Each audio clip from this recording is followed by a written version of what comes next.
fallacy, art is the truth. And I wanted to ask Yeah. you about that. What do you mean? Because I Art think is artifice. What does artifice mean? Artificial. It's not the truth. It cannot be the truth. It cannot be. And this is one of the things people confuse is truth and reality. Reality is what is. I am here in this moment Skyping with a guy named Michael Gangoni, and that is the reality. Now, whatever truth you might want to say about that, is going to be subjective. I mean, truth truly is subjective. When people say, I want to speak, I want to give, power to my truth. Well, I understand what they mean. But when they conflate what they really are talking about, what truth really is, what people think truth is reality. Reality doesn't give a flying fuck about you or me or about what's true or untrue or whatnot. Reality simply is. End of story. And this is the thing that vexes people because they want to think that if I'm an artist, that makes me a better person. No, it doesn't. There are a lot of scumbag artists. Yeah, Rilke was not a particularly good person, but I don't care. We were talking about bad people or good people. Spielberg is a bad filmmaker, but he's probably a better person than Roman Polanski, who's a rapist. Even though his family was killed in the Holocaust or whatnot, he still had some sick urge to try to. And the girl he actually did rape is probably not the only one he ever did.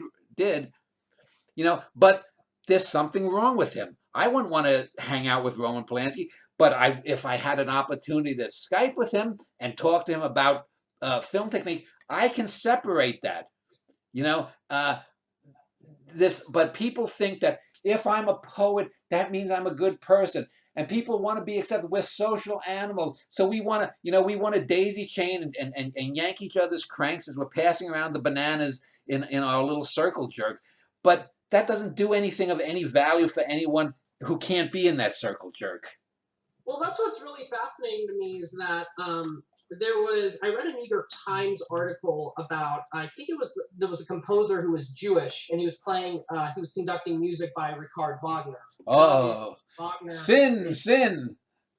Well, you know what he said? This was really amazing. He said Wagner never composed one racist note of music. Yeah. Yeah. Then that's the thing about art. It doesn't.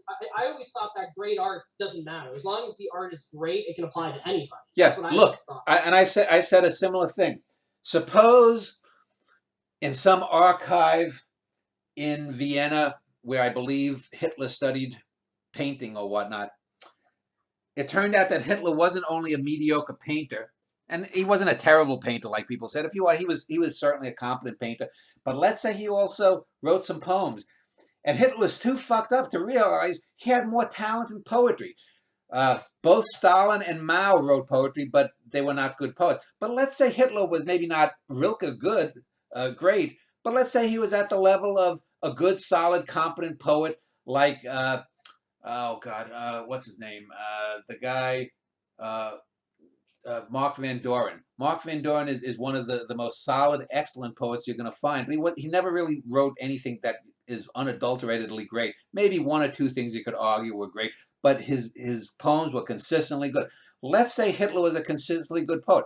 Does this mean that if I say, Hitler in his rediscovered folio of 83 sonnets was actually a pretty good poet? You're a fucking Jew hater, Dan. Where do you get that? Where do you get that? Because they are two absolutely separate domains.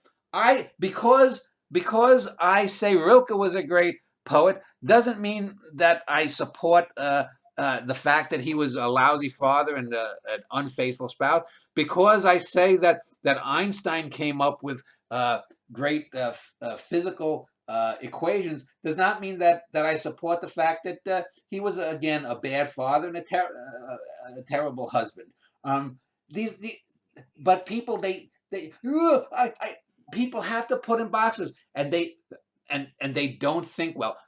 And this is what great art can do: is it's not going to make every idiot that says things like that intelligent, but you might get one or two out of 500 people and switch them. And to me, that's worth it. Well, one of the other fallacies that I see where bad people defend, or it's not bad people, but like I should say, people defend bad art is they say stuff like, "Oh, it's not made for you." I'm sure you've heard that before, right? Yeah, I mean, well, because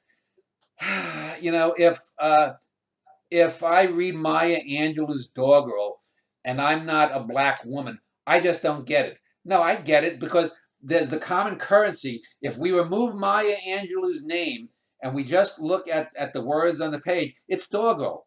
It's fucking Hallmark card level writing. And that's not going to change if instead of Maya Angelou, it's Saul Rabinowitz, and he's a Jewish janitor who wrote those poems. It's not going to change if it's, Molly Fleener from fucking Dublin who wrote that. It's not going to change if it's Wang Fu Wang from some Chinese province who wrote that. It's still Doggerel because ultimately it has to stand by itself. When I'm dead and this flesh sack of 170 pounds of flesh, blood, and shit that goes around with the moniker Dan Schneider is long gone, only the words are going to remain. And people in 10,000 years who look at it, they're not going to give a flying fuck that oh, was Dan molested or not? Was Dan a Republican or a Democrat? There's not going to be Republicans or Democrats. Was Dan this, that, or the other thing? Who gives a fuck? The only thing that's going to matter about Dan Schneider is the words. Well, that's where it really becomes an interesting part of the art is what is worth making a piece of art about. You know what I mean? Like, because there's obviously cliche stuff. There's obviously stuff that gives you false empowerment, as I say. But what about like genuine art? That's like, okay, let me rephrase that. What's the difference between art that's like about how shitty life is? That's great. It's like brutal versus art that's just like bitchy and whiny. I don't know if I mean, again, it's quality. It's how do you get there? I'll give you an example.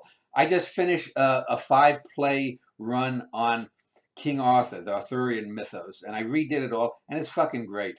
I mean, it's probably it is to my plays, and I've written 64 plays so far. Uh, it is the capstone right now to the plays. So the next play I'm doing, which I'm gathering, is going to be on Sargon of Akkad. I'm doing the great plays, which is going to be Sargon the Great, Cyrus the Great, and Alexander the Great. All 3 BC guys who founded empires and whatnot. And so I don't know ultimately what my Sargon play is going to be about, but I know Sargon interests me. And I looked up information on him, on his family, and I'm creating a family drama. I have an idea where it's going to go. And part of the fun, and you have to have fun if you're going to create art, because so many people who are artists are miserable. Oh, it drains me so much. Then don't do it, you fucking idiot. You should enjoy doing it. But I don't know where it's going to go. And that's one of the things that's interesting. But I do know I have a handle, and the characters of Sargon and his family are coming alive to me. And that's the thing that's exciting. That's the thing that pushes me forward. And what you can get from it, or what that person in 10,000 years, or that creature flying around in the Andromeda galaxy who stumbles upon something of mine in 10,000 years will get from it, I don't know. But if they get something, and they get something meaningful, that's the thing that matters. It doesn't, what I intend, I've called this the intentional fallacy, and I've talked about the divine inspiration fallacy. What I intend, what any artist, it doesn't matter. It doesn't matter. Papa Hemingway was chugging Pepto-Bismol because he had an ulcer or something, and this is what inspired him to write Old Man in the Sea. What does it matter?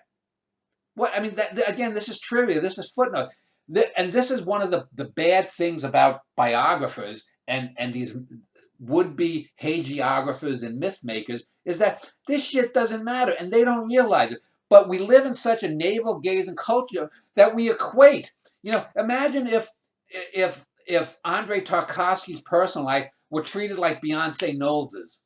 Now, I'm sure Beyonce Knowles is a nice enough person. She's a beautiful woman. She's a good singer or whatnot. But Beyonce Knowles is not an artist in the league with Andrei Tarkovsky. And it's not because she's a black woman that I say that. It's because she's a pop artist. You can't compare her trivial little pop songs about shaking her booty and whatnot with Tarkovsky's 4 or 5 greatest films. And to do so is to diminish not only Tarkovsky and not only great art, but the recipient. It's saying that there's no difference between the result and the effort that a great artist put in versus that's tossed off by someone, in some hip hop way. Now I can appreciate pop art. Before we were doing this interview, I for some reason came to mind a rock singer named Jizzy Pearl from a band called Love Hate, and I googled him and I saw a couple of years ago he released this rock song on YouTube, and it's a damn good rock song. He was 60 years old when he did it, and he's better than most rock artists today. But again, it's just a pop song. But I can appreciate that he was and still is a great rock pop singer. But again, I can't compare him to Bergman or Tarkovsky, and to do so would not only diminish Tarkovsky and Bergman, but it would be absurd, and it would take away from the minor bit of greatness that Jizzy Pearl or Beyonce Knowles have as pop singers. And people don't get this because everything has to be equal. Everything is not equal. Okay, I cannot outplay LeBron James in basketball. I can't outskate Alexander Ovechkin, the hockey player. I can't do, I can't play chess like whoever the grandest chess master is now, but they can't write a sonnet like me. They can't write a novel like I wrote, a Norwegian in the Family, almost 2.5 million words. They can't do that. And to try to equate these things is to not only diminish the greater achievement, but even the lesser achievement. And people don't get this because they don't think.